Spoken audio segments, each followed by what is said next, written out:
уже не спит. Часть первая. Я не Дэвид Айк. Дамы и господа, Дэвид Айк. Thank you. Thank you.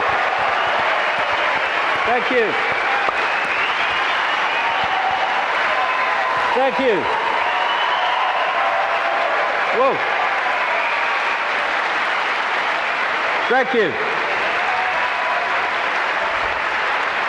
Thank you.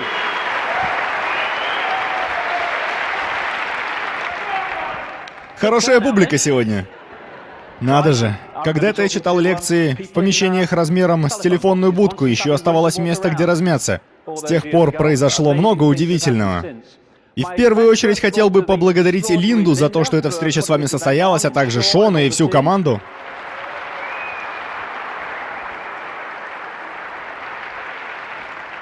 И, боже мой, уже 20 лет прошло с тех пор, как у меня сорвало крышу. 20 лет подряд. Я надеюсь, всегда старался дать людям понять, что если ты веришь во что-то, если ты продолжаешь идти вперед, не пытаясь защищаться или чувствовать себя виноватым, не думая, как тебя воспринимают остальные, поскольку ты говоришь нечто отличающееся от того, как думают другие, если ты продолжаешь идти вперед, ты достигаешь чего-то. Если ты останавливаешься, все останавливается. Если мы верим в то, что говорим, и этому есть основание, это станет в конце концов очевидным. Но данный процесс идет как надо, при условии продолжения движения и понимания того, что бы люди ни говорили о тебе все эти 20 лет, завтра они будут говорить что-то еще, потому что все равно, что они говорят сегодня, какое бы сегодня ни было. Потому что страх того, как тебя воспринимают другие, это образ мышления, мешающий людям менять положение вещей. Потому что изменить что-то в мире, однообразие, можно лишь действуя вне пределов однообразия, что обязательно вызовет насмешки и осуждения. Нам нужно так хотеть перемен, чтобы мы снова брались за дело, говоря «да пофиг» или «нам конец», а значит, что ничего не изменится. И когда я оглядываюсь на эти 20 лет, я очень хорошо понимаю, что моя жизнь похожа на происходящее со всеми нами. Ты приходишь в этот мир, с тобой происходит много всякого и разного, и кажется, будто это все случайные события, не связанные между собой. Ну, сейчас происходит это, потом бывает вот это, сегодня случилось вот это. Но оглянувшись, видишь все словно путешествие от одной точки к другой. Изумительно синхронные события, ведущие нас в неком определенном направлении, если мы готовы идти вперед. Если мы не идем вперед, мы бежим на месте, как это делает большая часть человечества, поскольку система устроена таким образом. Так что, когда я оглядываюсь на различные моменты своей жизни, я вижу цепочку событий, которые привели к тому, кем я являюсь сейчас. Я имею в виду, вот каким я был, когда пришел в этот мир. Я был зверски счастлив оказаться здесь. «Мам! Земля такое хреновое место, я хочу домой!» Вот так я себя чувствовал, когда был ребенком. Но потом моя жизнь изменилась. Я стал профессиональным футболистом. Вы видели эти зубы? Когда я вижу эту фотку, я вижу только зубы. Последний раз я видел столь выдающиеся зубы, когда они побеждали в национальных скачках. Но футбольная сторона моей жизни, что выглядело как «я очень хочу быть футболистом», на самом деле, поскольку я закончил профессиональную карьеру с диагнозом ревматический артрит, не рекомендую, кстати говоря, помогла мне развить в себе, иначе нельзя было, железную волю продолжать свое дело, несмотря ни на что. И знаете, это пригодилось мне несколько лет спустя. После этого я попал на телевидение. Что за поза, гляньте на него. Прям, не знаю, знатные кудри, а? Спасибо. Давненько на меня не было такой реакции, если это вообще не в первый раз. Это показало мне, что такое СМИ изнутри. Дерьмо. а также сделала меня известным, последствия чего позже привели к вещам, о которых я еще упомяну, хотя тогда я предпочитал, чтобы это упоминалось пореже. Потом я пошел в политику, в так называемую партию зеленых, и я увидел политику изнутри. Насколько это всего лишь игра, какое значение в ней придается человеческой жизни. Как люди, что лезли друг на друга с кулаками на публике, вели себя за кулисами совершенно иначе. И вдруг, бац! 1990 год. Около года перед 1990-м, когда я еще состоял в партии зеленых, я ощущал какое-то присутствие вокруг себя, даже если оставался в комнате один. Особенно, когда оставался один. Я чувствовал, словно рядом кто-то есть. Это ощущение преследовало меня примерно около года, становясь все более и более сильным, более и более осязаемым. Говоря коротко, в моих книгах я об этом рассказывал. После серии синхронных случайных событий я попал к экстрасенсу, до этого ни одного в жизни не видывал. И я просто, с чего бы начать, пожаловался на артрит в руках. И это было правдой. Но по-настоящему я хотел узнать, уловит ли она то, что происходит со мной или нет. И я пришел еще пару раз, все по поводу рук. Все замечательно, Бетти Шайн, чудесная женщина, и вот на третий раз она выдает. Уф, вот эта сила. Говорит, надо взглянуть на него с закрытыми глазами. И вот в 1990-м началась вся эта суета, а я в это время комментирую футбол. Ну, работаю себе на BBC, и тут началась вся эта штука. Обо мне узнает весь мир. Я открою великие тайны. Во-первых, о зловещей тени, нависшей над планетой. Я должен рассказать об этом. Я должен рассказать об этом, что в тот момент, когда я еле помещался на этой малюсенькой скамеечке в кабинете экстрасенса, звучало полнейшим бредом. Но события развивались. И развивались стремительно после этого, и моя жизнь начала меняться. Я стал натыкаться на информацию, которая явно толкала меня в определенном направлении. И тут, в том же году или сразу после него, в 1991-м, я полетел в Перу, подчиняясь внезапному порыву. И это привело меня к исключительному опыту, пережитому на горе в Перу, рядом с этим местом. Это Сильюстани, недалеко от места под названием Пуна в Южном Перу. Где-то там, за краем снимка, на этой горе, когда энергия врывалась через макушку на моей голове, и меня трясло, словно я влез в электрощит, примерно около часа. И после этого все изменилось. Словно в моей голове прорвало дамбу. И после этого вдруг идеи, информация, образы широким потоком полились в мой разум. И тогда, если бы вы спросили меня, на какой планете я нахожусь, мне определенно пришлось бы уточнить этот момент. И эти 3 месяца, когда все начиналось, то, что я называю своим бирюзовым периодом, когда я походил на компьютер, которому дали слишком много задач одновременно, и он окончательно завис. Как бы говоря, я не могу обработать файлы, спасибо за внимание, я вырубаюсь. Вот что происходило со мной в эти 3 месяца. А потом все как-то встало на свои места. И люди подходили ко мне на улице после всех тех насмешек. Слушайте, вы так похожи на одного человека, мне казалось, говорили, что вы сумасшедший. Что ж, возможно, я похож на парня, которого вы когда-то знали, но с умом у меня все в порядке. Я всего лишь смотрел на мир под совершенно другим углом и задавал большие вопросы. Кто мы такие? Где мы находимся? Почему мир такой, какой он есть? И с того момента, словно кто-то начал передавать мне кусочки головоломки вовремя и к месту до невероятности. Один из, если хотите, психических контактов, произошедших при участии Бетти Шайн, сообщал в 1990-м. Случится так, что он заговорит и удивится, откуда взял такое. И это будет нашими словами. В другой раз было сказано, знания мы вложим в его разум, в другое время к знанию укажут ему путь. Все, что я могу сказать после 20 лет подобного опыта с того момента, это то, что, как в знаменитой рекламе в Британии, все будет в точности, как написано на банке. И именно так с тех пор и происходило. Именно так информация для всех моих книг и лекций и пришла. В следующий раз было сказано, в ревностном поиске нет необходимости, путь уже обозначен, ты должен просто подбирать ключи. Опять происходит то, что написано на банке, именно так и было. Этот процесс включает в себя озарение, а затем поток информации от 5 чувств, даты, места, документы, люди появляются, поддерживая это озарение. Вот что раскрывалось в течение 20 лет. Вот откуда информация пришла в книги. Это было словно какие-то силы передавали мне кусочки головоломки в порядке, наилучшем для их понимания. Когда головоломка начинает складываться, мир выглядит очень по-другому. Когда начинаешь соединять точки между собой. Все это потому, что система хочет заставить общество и отдельного человека фокусировать свое внимание на точках, для каждого своих. Религии, семье, работе, любимой футбольной команде, да на чем угодно.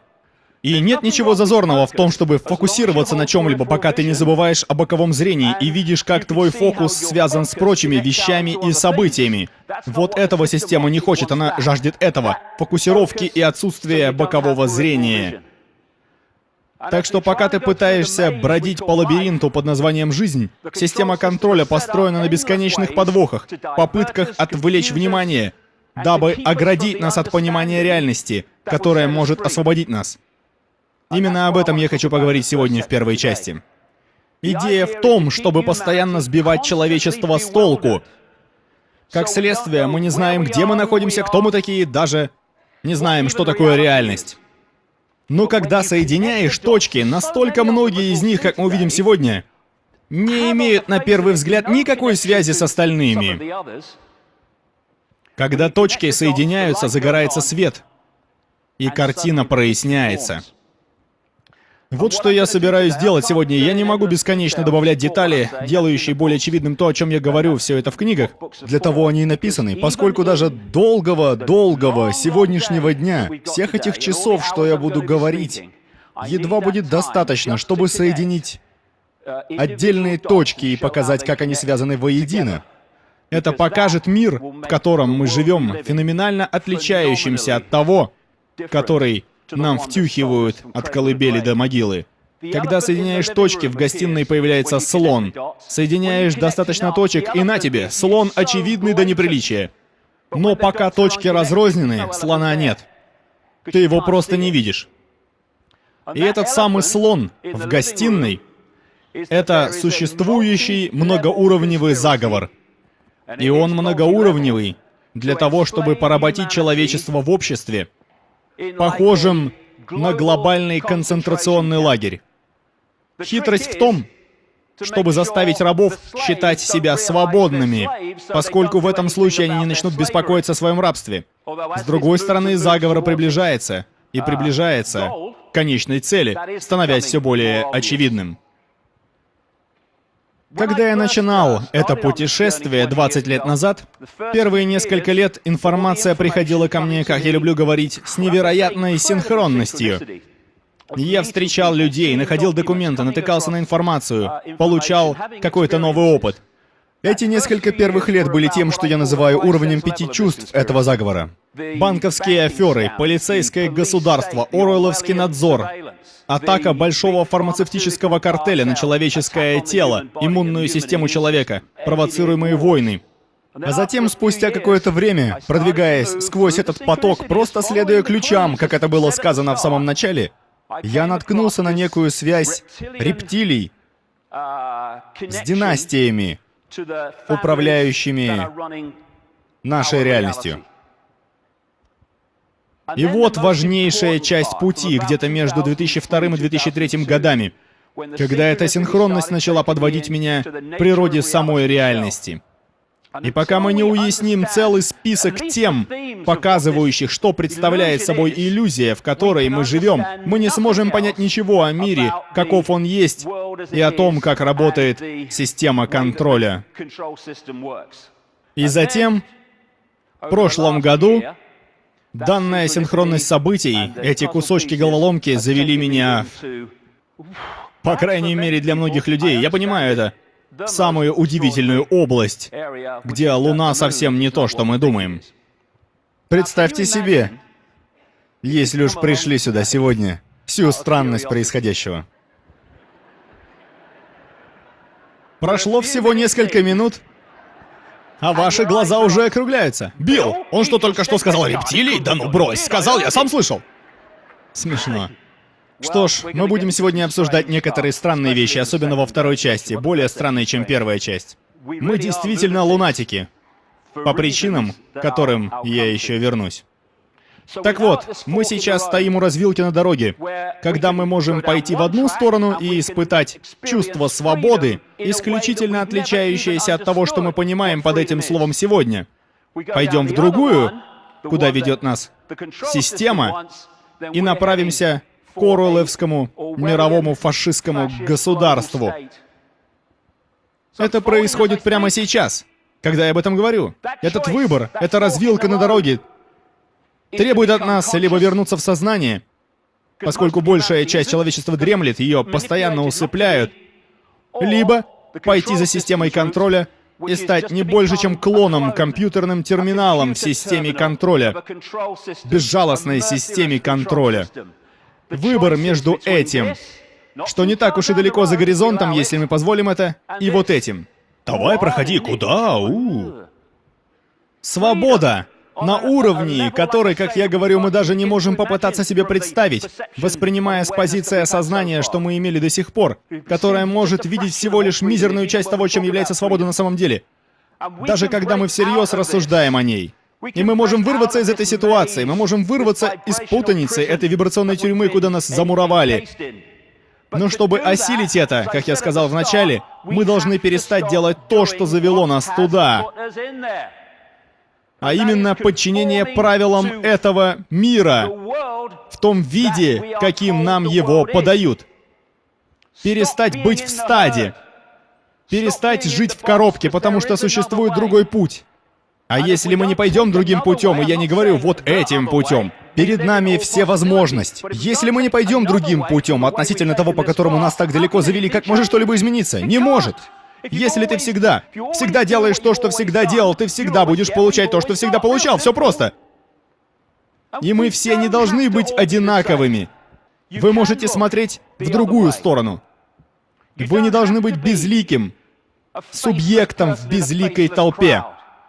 Это не обязательно. Выражайте свою уникальность. Вы не должны делать то, что делают все остальные, только потому, что они это делают, просто боясь выделиться. А иногда бывает, что, выбирая возможность отличаться, мы сохраняем себе немало нервов. И сохраним еще в течение нескольких последующих лет. Вы не должны плыть по течению. Можно плыть в другую сторону. Это возможно. Ты был рожден уникальным. Не умирай копией. Но ведь так много людей поступают именно так. Всего лишь потому, что боятся быть не такими, как все. Всего лишь потому, что над ними могут посмеяться. Истина не перестает быть таковой в зависимости от того, верит в нее большинство людей или нет. Все это знают, парень. Все знают, что это чушь. Что ж, я не знаю, что это чушь. Это первый урок, с которого должен начать каждый. Как сказал Ганди, даже если ты остался совсем один, правда остается правдой. Большинство всегда ошибается. Боже мой, история уже не раз подтверждала это. А вот стадион, на котором идет игра. Человеческий разум. Невозможно контролировать миллиарды людей физически. На небольших территориях, да, с вашими этими танками, проклятыми электрошокерами, тейзеры и прочей дрянью. Но вы не можете делать это с 7 миллиардами. Вам придется контролировать то, как они воспринимают самих себя и мир, в котором живут, а следовательно, через восприятие заставить их вести себя так, как вы хотите, чтобы они себя вели. Поэтому, если мы собрались идти этим путем к свободе, в первую очередь, нам необходимо освободить наш разум от запрограммированности нашей жизни. Освободить наш разум от верований, которые нам программировали в школах, как истину, буквально обо всем. Школы существуют не для того, чтобы просвещать, они для того, чтобы программировать в нас определенное восприятие реальности, которое мы несем через всю свою жизнь, оставаясь маленькими доброжелательными рабами. Восприятие основано на заданном понимании себя самого и окружающего мира. Освободить наш разум от развлекательных программ и прочей чепухи. Вроде, эй, дорогая, она продолжает преследовать автомобиль, быстрее, иди смотри. А пока мы продолжаем пялиться в ящик у себя дома, миром успешно управляют. Не для нашей пользы отнюдь. Освободить наш разум от убежденности, что основные СМИ заинтересованы говорить людям правду о том, что происходит в мире. Они делают совершенно противоположное. Они рассказывают нам ту версию реальности, которая устраивает систему контроля, дабы мы реагировали и отвечали на вопросы правильным образом. Освободить свой разум от фальшивых людей перемен. Он уже не является политиком, участвующим в президентской гонке, и что-то теперь не слышно, что он его подчиненный за перемены. Перемены? Да, я расскажу вам, что такое эти перемены. Это какое-то пугало, претендующее на звание реформатора, контролируемое той же силой, что управляло предыдущим пугалом. Освободить наш разум от поддельных мошеннических, террористических актов под чужим флагом, созданных той же самой системой контроля, которая после них говорит тебе, как мир должен измениться для нашего спасения от терроризма, ими же втайне созданного. Освободить наш разум от солистов этой системы, подсунутых нам, чтобы страхом заставить принять изменения в надзоре за обществом, в его контроле, спасительном от людей, входящих в ту же самую банду, что твердит «дайте нам спасти вас от них». Освободить наш разум от бредовой ахинеи о глобальном потеплении, вызванном человеческой деятельностью, что не более чем способ внедрения и оправдания все более плотного контроля и невероятного роста налогообложения, обеспечивающего благосостояние людей, подобных ему. Освободить наш разум от идеи, что Биг Фарма, большой фармацевтический картель, основа фармацевтической индустрии, в какой бы то ни было форме заинтересован в человеческом здоровье. Дело не в здоровье людей, дело в здоровенных прибылях картеля, помимо прочего. Освободить наш разум от слова из 5 букв, контролирующего этот мир. Страх. Они заманили нас в эти вибрационные ящики, которые называются страх. А еще освободить наш разум, более всего, от идеи, что мы — это Чарли Джонс или Этель Смит, что мы всего лишь Джоны-простаки, что мы бессильны. Выбор состоит в том, чтобы вернуться в сознание, понять, что Этель Смит — всего лишь определенный жизненный опыт, не то, кто мы на самом деле. И выбирайте не быть тем, что система спешит из вас создать.